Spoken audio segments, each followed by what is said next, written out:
Olá, meus irmãos e minhas irmãs, tudo bem com vocês?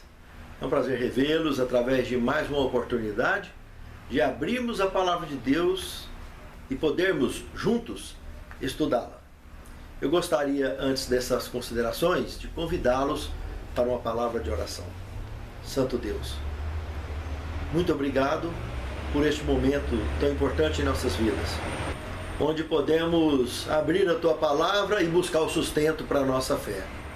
Nos capacita, Senhor, a compreensão do estudo e, principalmente, termos condições de praticar e habilidade para transmitir. Nós Te pedimos essas bênçãos agradecidos, com o perdão de nossos pecados, em nome de Jesus. Amém, Senhor. Ministrando como Jesus. Tema forte, hein? Essa é uma expressão muito forte. Imagine nós mortais ministrar como Jesus. Mas nós vamos ver que a regra na realidade é muito simples, né? É uma questão de entrega. E nós nos tornamos instrumentos nas mãos dele e ele age por nós. Esse é o segredo. Esse é o sucesso da obra de Deus. Só precisa da minha e da sua entrega, da nossa aceitação, do nosso envolvimento, da nossa determinação de servir. Pense nisso, amado irmão. Pense nisso, amado irmão.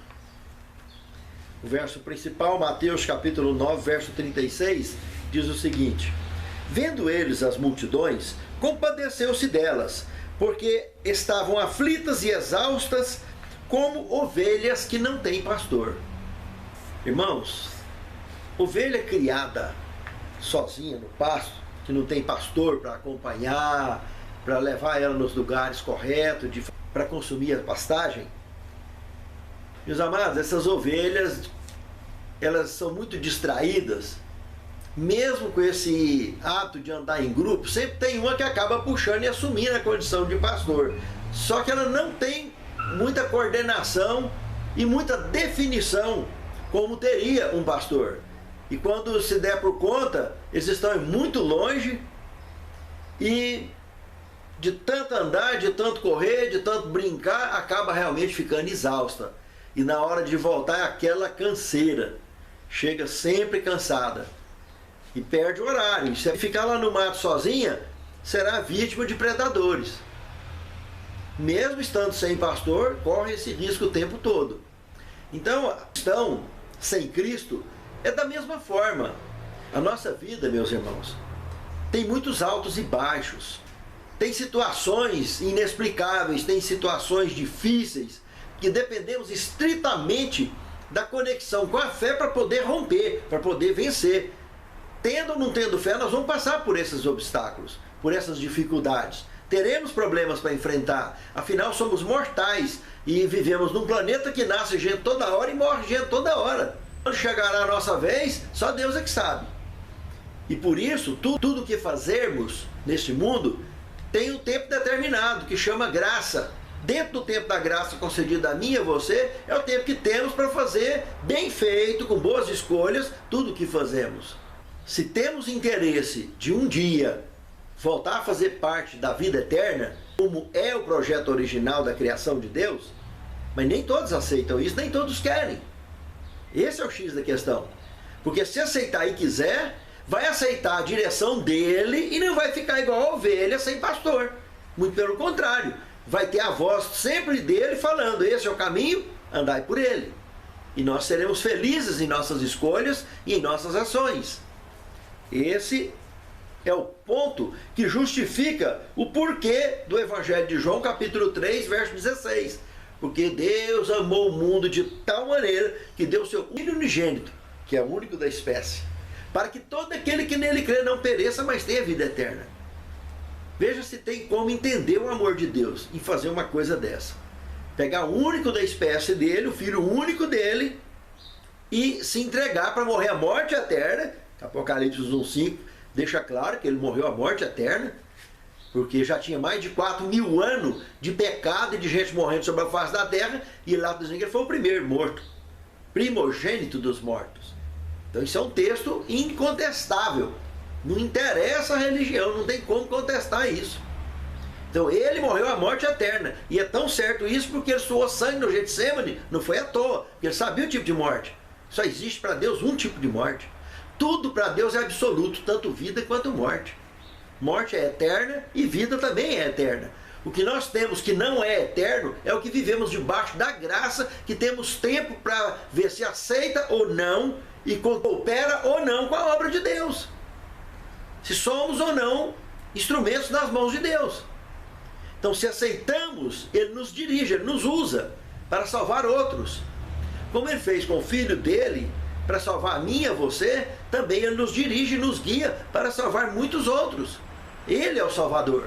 Eu e você seremos só instrumento nas mãos dele. O amor de Deus é algo que a humanidade não tem como entender. Hoje não tem. E esse cuidado dele de fechar o plano da redenção com o sacrifício do seu próprio Filho é o sacrifício dele também, do Espírito Santo. É muito sério esse assunto. É por amor de mim e de você é que isso aconteceu, e é que por esse motivo nós estamos tendo a oportunidade de estar nos conscientizando deste fato, cada dia mais aprofundando-nos no estudo do texto sagrado. No segundo tema, a atitude de Jesus em relação às outras pessoas.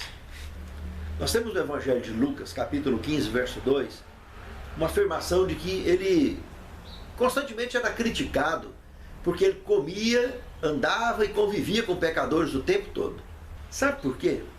Analisando o ministério de Cristo, o seu trabalho, fica claro que ele sempre vê o melhor das pessoas. Ele sabe que existe o pior, mas ele não foca nisso. Ele foca no melhor. Assim ele nos ajuda a promover o que tem de bom em cada um de nós, para que assim possamos substituir de forma crescente os nossos defeitos por virtudes ao longo da nossa experiência cristã. As religiões das facções que já tinham dividido, das divisões internas que havia acontecido já na religião de Cristo, como saduceus, como fariseus, zelotes, essênios, todos esses grupos em si tinham uma regra áurea em todos eles: evitar isso, evitar aquilo, evitar se contaminar, etc, etc. E curioso, né? Cristo vem e parece que andou na contramão de tudo isso e alcançou êxito no seu trabalho.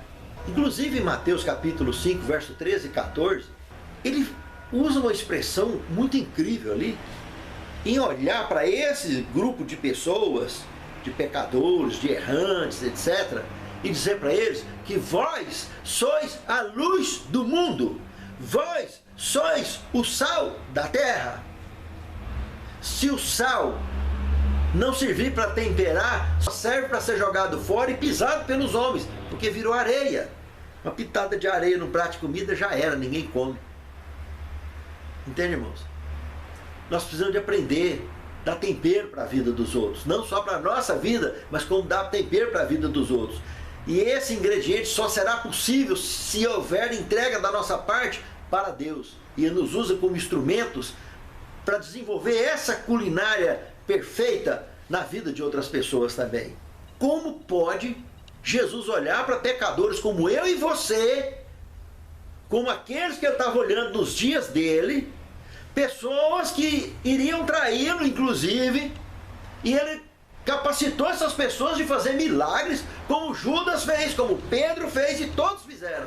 Mesmo que no final Judas fosse tomar o caminho que tomou. E Pedro tomou o caminho que tomou. E está aí a lição do perdão. Pedro traiu 3 vezes, arrependeu amargamente e depois se tornou um grande cooperador na causa de Deus. Não foi à toa que ele recebeu o nome de Cefas, que em hebraico também é pedra. E no grego seria Pedro, se fosse traduzir, que o nome próprio não se traduz. Então, na realidade, aonde temos na Bíblia o termo Pedro, não está correto, porque nome próprio translitera, não traduz.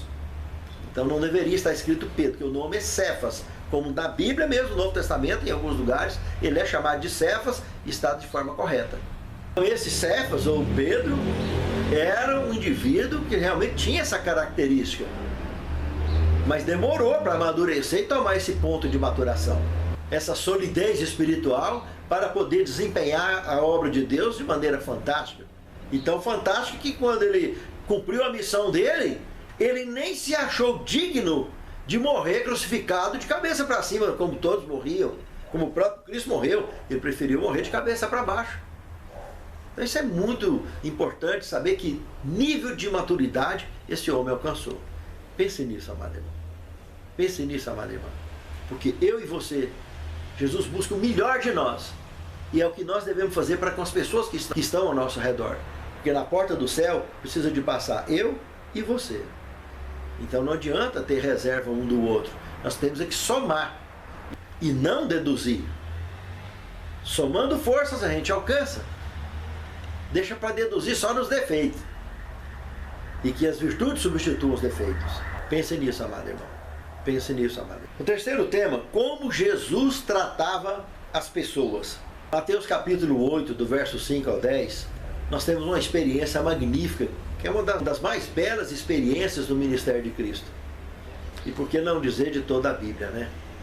É muito interessante isso que aconteceu. Pense, um centurião romano, que era um comandante de uma grande guarnição de exército, enorme jurisdição de exército, esse indivíduo chegou em Cristo abordando-o, dizendo: Senhor, meu servo está curado, e eu vim lhe suplicar para que tu possas curá-lo. Jesus sabia de tudo que ele ia falar e da forma que ele pensava, e da forma que ele vivia, porque Cristo conhece o íntimo de todos nós. Cristo jogou o verde para colher o maduro, que colheu para dividir com todos, até comigo e com você. Continua colhendo até hoje, nessa experiência. Não, então eu vou lá com você, onde que é? Olha a jogada. Olha o verde. Não, Senhor, muito longe disso. Eu não sou digno para que o Senhor entre debaixo do teto da minha casa, porque eu sou homem sujeito a autoridades. Eu tenho homens ao meu comando. Eu digo para um, faz isso, ele faz aquilo, ele faz. Eles obedecem às minhas ordens. Então, independente se as ordens que eu estou dando são corretas ou não, se são justas ou não, eu tenho que fazer isso, porque eu também sou comandado por autoridades maiores. Portanto, diga só uma palavra e eu tenho certeza absoluta que o meu servo será curado. Irmãos, foi tão encantador esse homem ter tido a inspiração do Espírito Santo dessa maneira. Esse homem tinha o Espírito Santo com ele o tempo todo, convencendo ele de tudo. Pense, irmãos, o dia que esse centurião se batizasse, ele já tinha o batismo do Espírito Santo. Porque é a conversão, isso é a conversão genuína. Porque aquele que acha que já está batizado, que tem Espírito Santo e tem preconceito, tem reserva, vive criticando os outros, achando que um serve para fazer isso, outro não serve, eu que seria o ideal para fazer isso ou aquilo. Raciocínio, irmãos. Cultiva a inveja, cultiva o orgulho, o egoísmo, o egocentrismo. E está batizado, está lá. Quer dizer, batizou então, deixou de ser pecador? Não peca nunca mais. Se nós vamos continuar sendo pecador, por que exigir tanto de um converso para poder ser batizado? Porque as pessoas batizam, fazem um projeto de vida, e aquele projeto, depois que está lá 2, 3, 4, 10, 20, 30, 50, 60 anos, aí o projeto já ficou quase tudo de lado. É muito sério isso aí, meus amados. Porque nós somos pecadores o tempo todo, somos mortais o tempo todo. A decisão de aceitar seu instrumento na mão de Deus é a mesma do centurião. O batismo só vinha colocar ele como alguém que mudou definitivamente de exército. Mas enquanto isso, não. Ele pode sim ter o Espírito Santo conduzindo ele o tempo todo, porque é o Espírito Santo é que convence o mundo do pecado, da justiça e do juízo. Essa obra, a hora que ela completar, houve a conversão. Houve a conversão, o indivíduo se torna outra pessoa. E serve a Deus em espírito e em verdade, porque o Pai procura tais que assim o adorem. Jesus olhou para aqueles apóstolos, e para mim e para você, e disse: Eu ainda não tinha visto em Israel tamanha fé. Pode ir, meu amigo, o seu servo está curado. E o cara foi e olhou pelo horário que foi curado, que foi naquele momento. Incrível, irmãos, incrível. Milagre extraordinário. Porque Jesus tratava as pessoas assim. Ele procurava o melhor das pessoas. Ele olhou para o centurião dessa forma, ele olhou para o servo do centurião da mesma forma, à distância. Será que estamos no caminho certo? Pense nisso. Reflita um pouco. Quarto tema, o ministério de cura de Jesus, parte 1. Meus amados, o nível de trabalho missionário de Cristo supera toda e qualquer expectativa mortal. Ele mantinha uma estrutura de abastecimento, tanto físico quanto material, quanto espiritual, distribuía isso como uma alimentação completa, perfeita, para que o mortal pudesse ter qualidade de vida. Ele multiplicava pães, tratava. Curava as pessoas, as multidões, vinham as multidões e ele curava o tempo todo. E curava mesmo, ressuscitava. E as suas mensagens não eram sermão enlatado e nem sermão memorizado. Era inspiração viva. Depois de ter olhado no olho de cada um deles, convivido com eles, ele ia lá e jogava o alimento espiritual para cima e cada um puxava o tanto que precisava. E comia até satisfazer. E era tão poderosa essa influência dele, da forma que ele agia, que as pessoas traziam gente de longe. Vinha pessoas a longas distâncias para encontrar o Salvador. Amigo, Cafarnaum, eu prefiro o texto de Lucas, capítulo 5, verso 18 ao 26, que dá mais detalhes que é de Mateus, capítulo 9, verso de 1 a 7. Lá no Evangelho de Lucas, no capítulo 5, do verso 18 ao 26, nós temos algo extraordinário. Eles estavam, parece que dentro de uma casa lotada de gente, assistindo a mensagem dele, e tinha gente nas janelas, nas portas, tudo aglomerado, tudo em silêncio para escutar o sermão de Cristo. E os indivíduos veio com um amigo, com as mãos totalmente ressequidas, as pernas todas tortas, atrofiadas, corpo todo torto, deitado numa maca, e não tinha como passar no meio dessa turma toda para chegar até Jesus. Eles tiveram logo a ideia de subir pelo telhado. Pensa o trabalho, telhado de palha, com tudo, que canseira, para não cair lá dentro no meio de todo mundo, ainda ter mais acidente ainda, e colocando esse indivíduo lá em cima. Imagina, irmãos, que para fazer isso, uma pessoa só não tinha como. Tinha que subir dois no telhado, para pegar na cabeça de um lado e do outro da maca, e ter dois embaixo para poder empurrar para cima. Aí o lado da ponta teria que abrir o lugar no telhado, os outros dois tinham que subir na ponta para poder descer a maca inteira na corda, até onde estava Jesus. Imagine essa poeira e areia caindo na cabeça de Cristo e de todo mundo que estava ali embaixo. Que situação! De Jesus vibrando, de ter a certeza de que isso traria grandes lições, não só para aqueles que estavam ali, mas para os líderes da igreja dele, que tanto perseguia, que tanto criticava. E ver a tamanha demonstração de fé.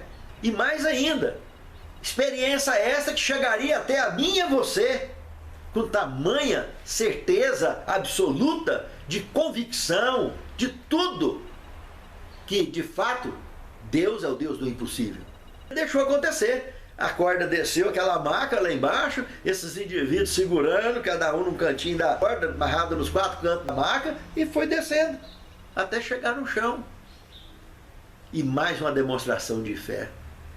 E é interessante que quando ele estava curando também, os indivíduos criticando, perdoando pecado, ele tem poder de perdoar pecado, e Jesus ainda dá uma lição de moral grande, para vocês verem que o Filho do Homem tem poder de perdoar pecados.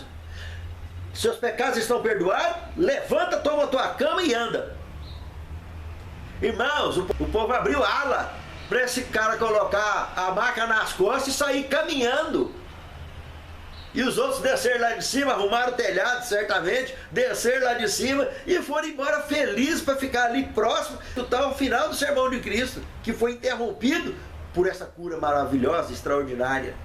Tem outra experiência ainda no Evangelho de Marcos, capítulo 5, do verso 25 ao 34, que conta de uma mulher que tinha gastado toda a sua fortuna já, que era uma pessoa que tinha posses e perdeu as posses pelejando para curar um fluxo de sangue interminável que ela sofria.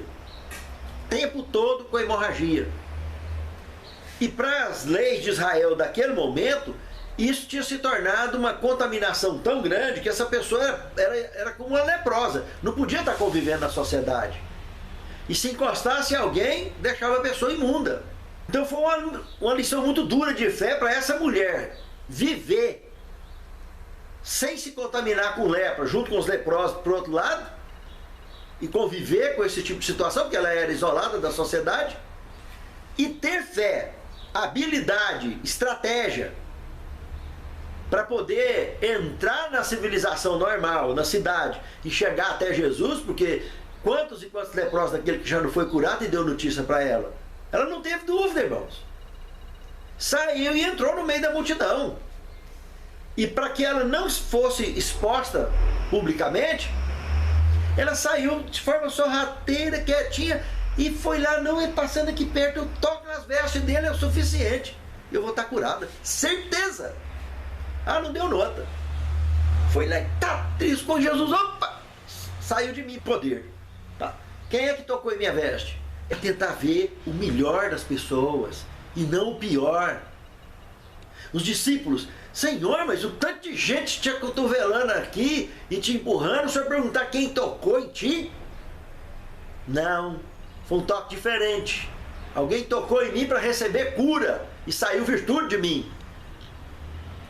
A mulher, apavorada, com medo, põe o rosto em terra e levanta e diz, Senhor, perdoa-me, fui eu, mas eu estou curada. Jesus falou, levanta, minha filha. Que fé maravilhosa, que coisa linda, meus irmãos. A mulher tocou na veste dele, foi curada, estava purificada. Qualquer um que por acaso tocou nela estava purificado também.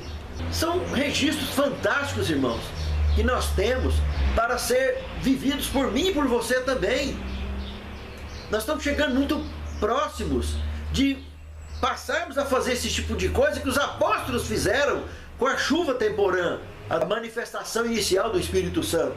Estamos próximos de receber a chuva serôdia e estaremos novamente fazendo isso aqui. Por isso que o quinto tema, o ministério de cura de Jesus, parte 2. Aqui analisando Mateus capítulo 4, verso 23 a 25 e o capítulo 9, verso 35, nós temos duas experiências fantásticas que marcam muito bem essa conclusão desse tema.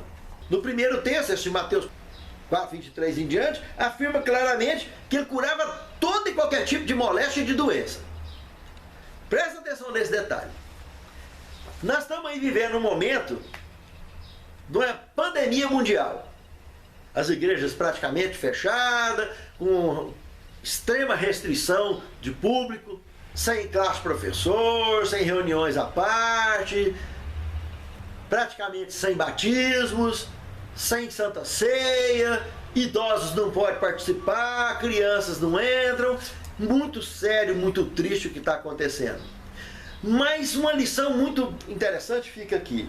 O falso profeta representado no mundo evangélico de um modo geral, no mundo cristão de um modo geral, aqueles protestantes que não obedecem à Bíblia em espírito e em verdade, sem exceção de qualquer religião, são representados por falso profeta. Todo aquele que conhece e não pratica, que conhece a verdade e não pratica a verdade, está incluso nesse grupo de falso profeta. Mas esse grupo aí tem muitos deles que tem propaganda na televisão e nas igrejas, é uma pedilância de dinheiro, uma confusão, que em muitos casos é até extorsão, e delegacia está cheia de processos por causa disso, e os caras vendendo cura, vendendo isso, vendendo aquilo, mas o coronavírus acabou a crentalhada que cura, não aparece ninguém, só está dando defunto. Está todo mundo aninhado, as igrejas tudo fechadas e tudo. Aí um gato pingado ou outro que teve coragem de peitar. Mas sabe, irmãos, a chuva serôdia está para chegar. Aí não vai precisar de preocupar com esses falsos profetas, com essas falsas curas, com essas fachadas que o inimigo toda a vida usou para iludir as pessoas e convencê-las da mentira e do engano, porque ele é mentiroso e homicida desde o princípio. Mas com o poder do Espírito Santo, seremos usados como instrumentos vivos para fazer curas da mesma forma que Cristo fez, que os apóstolos fizeram debaixo do poder do Espírito Santo. No capítulo 9, verso 35, está repetindo o mesmo contexto desse envolvimento, o ministério de cura de Cristo, curando tudo quanto é tipo de coisa que vinha. Não interessa se é pandemia, se é epidemia, o que é, se é vírus, se é bactéria, se é câncer, é curar, ressuscitar, é milagre que for necessário acontecia. Inclusive, pegar, se escorpião bater não vai machucar, pegou no escorpião não vai ferir, cobra picar não vai fazer mal. Paulo não teve uma experiência parecida com isso? Mexendo depois daquele naufrágio, conseguiu chegar na ilha no sufoco, e aí aqueles primitivos que estavam ali, acabou dando uma força, ele pegando as madeiras lá para fazer uma fogueirinha para tudo, uma víbora picou no braço dele, todo mundo ficou olhando para ele, não é questão de horas e minutos, está morrendo.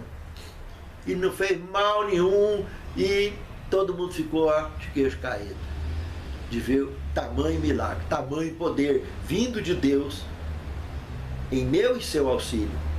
E isso vai repetir. Anjos estarão conosco e nós estaremos sendo conduzidos a vários lugares distintos, como foi Filipe ao eunuco, para poder evangelizá-lo e batizá-lo. Nós estaremos repetindo isso novamente. Por isso que a pena inspirada diz que a obra será concluída pelos leigos, porque vai ser um trabalho de conclusão, de fechamento. Não tem burocracia, não tem confusão de nada. É chegar lá, aceitou, batizou, pronto, já faz parte, continua pregando, e estou indo para outro lugar. E o indivíduo fica ali, parecendo o ex-endemoniado lá em Decápolis. Ficou evangelizando, já que Jesus não pôde ficar. E isso vai continuar aos milhares e às miríades, para que Jesus, assim que ele chegar, essa obra esteja concluída. E ele possa, de fato, reunir os seus. O grande X desse contexto todo aqui, se a gente analisar, é que a seara é grande e os trabalhadores são poucos. O problema nunca esteve na seara. O problema está nos trabalhadores. São poucos que se dispõem de fato a se embrearem nesse trabalho maravilhoso, evangelizar a todo povo, tribo e língua. Uma vez conscientes dessa obra, cumpriremos a nossa missão com êxito. Pense nisso, amado irmão. Pense nisso, amado irmão. Sexto tema, o que importa para Jesus? Se observarmos a parábola das ovelhas e dos cabritos, relatada em Mateus 25, 31 a 46, nós temos aqui algo que responde esse tema para nós, o que importa para Jesus. Quando Jesus disse que quando o Filho do Homem chegar, o Filho de Deus estiver nas nuvens dos céus, sentado no seu trono, ele colocará as ovelhas à sua direita e os cabritos à sua esquerda. E as ovelhas, ele dirá, bem-vindas, benditas do reino, e quando eu tive sede, me deste de beber. Quando eu tive fome, me destes de comer. Quando eu estive preso, você me visitou. Quando eu estive doente, você me visitou. E as ovelhas preocupadas, vai perguntar, mas Senhor, não tem lembrança não. Quando foi que nós tivemos com fome e te demos comida? E etc, etc. Tudo que vocês fizeram ao menor desses pequeninos é o que fizestes a mim. Ah, tá certo. Vou virar para os cabritos e vou dizer o seguinte: vocês vai para o fogo que está preparado para o diabo e seus anjos, porque no dia que eu tive fome, vocês não me deste de comer. Quando eu tive sede, vocês não me deste de beber. Quando eu tive preso, vocês não me visitaram. Quando eu tive doente, vocês não me visitaram. E os cabritos levantarão perguntando, mas Senhor, mas quando que nós tivemos fome e não te alimentamos? E quando que nós tivemos nu e não te vestimos, etc. Jesus, tudo o que você deixou de fazer, o menor desses pequeninos, é o que deixou de fazer para mim. O que importa para Jesus, irmãos, é o melhor que está nas pessoas. A condição de vida que as pessoas estão, o sofrimento. Eu e você precisamos de aprender a amar a ponto de encontrar o que é melhor nas pessoas. Não importa a condição social dela. É encontrar o melhor dela e ser útil, ser servil, ser útil ao seu próximo e não inútil. Pense. Esta é a forma que Jesus olha para a sua obra, para a sua missão e para os seus obreiros. É o que importa para Jesus. Pense nisso, amado irmão. Pense nisso, amado irmão. Sétimo tema. Somos instrumentos vivos. Eu queria citar um texto da Pena Inspirada, de Ciência do Bom Viver, página 145, que diz o seguinte: muitos não têm nenhuma fé em Deus e perderam a confiança no homem, mas apreciam os atos de simpatia e prestatividade. Ao verem uma pessoa sem nenhum incentivo de louvor terrestre e nem de compensação, ir à sua casa, ajudando o doente, encaminhando-o alternamente àquele de cujo maior impiedade o obreiro humano não é senão um mensageiro. Ao verem isso, seu coração é tocado, brota gratidão, aceita-se a fé em que Deus cuida deles e ficam preparados para escutar ao ser-lhes aberta a sua palavra. Pense nisso, amado irmão. Pense nisso, amado irmão. Sejamos instrumentos vivos, pessoas úteis na causa do Mestre, úteis ao nosso semelhante, úteis à causa do Senhor. Santo Deus, fortaleça a nossa fé e capacita-nos a assim fazermos, Senhor, sermos úteis e sermos instrumentos vivos nas tuas mãos. Te suplicamos essas bênçãos, com o perdão de nossos pecados em nome de Jesus. Amém.